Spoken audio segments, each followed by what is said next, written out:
Hello, Nanny's going to read another story for you. This one's from the Amazing Monsters series and it's called Bignose. One cold winter's day, Mr. Amazing was walking in the woods when he noticed a strange green thing sticking out of the snow. This looks like some kind of plant, he said to himself. Mr. Amazing rushed home and came back with a spade. Now I'll find out what it is, Mr. Amazing said as he began to shovel away the snow. Suddenly, a green thing gave two tiny sneezes. A tissue, a tissue! Then a little monster stood up and shook the rest of the snow from her bright green body. I've never seen a monster of this kind before, Mr. Amazing thought. She looks like a small elephant, but she stands on 2 legs instead of 4. I wonder why she has that hole in her nose. Mr. Amazing took the monster home with him. Oh dear, his wife said. She's shivering. She may have a cold. We must put her to bed immediately. The following morning, Mrs. Amazing was amazed. Come quickly, she called her husband. The monster has had twins. Mr. Amazing rushed to see the baby monsters. They're both boys, he said. I think we should call the bigger one Robert. What a good idea, Mrs. Amazing replied. And let's name the smaller one Stanley. Mr. Amazing asked a friend of his to come to his house. Mr. Astonishing was very famous and knew even more about monsters than Mr. Amazing. I want to know what kind of monsters they are, Mr. Amazing said, and why they have a hole in their noses.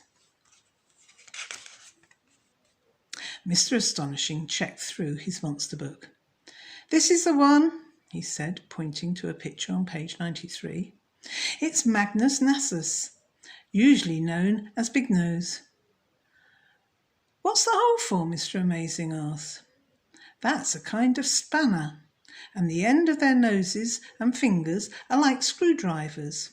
When they are young, Bignoses like to take things to pieces. Oh dear, sighed Mrs. Amazing. Don't worry, Mr. Astonishing said. They always leave the parts neatly stacked. The following day, Mrs. Amazing called her husband. Come and see, Robert's taken the television to pieces. Robert looked very proud as he stood by the small pile of television parts. Stanley sat quietly by his mother. Next morning after breakfast, Mr. Amazing kissed his wife goodbye. I'm going into town, he said. I'll use the car. But Mr. Amazing had to travel by train. Robert had taken the car to pieces the night before, and the parts were neatly stacked in the garage.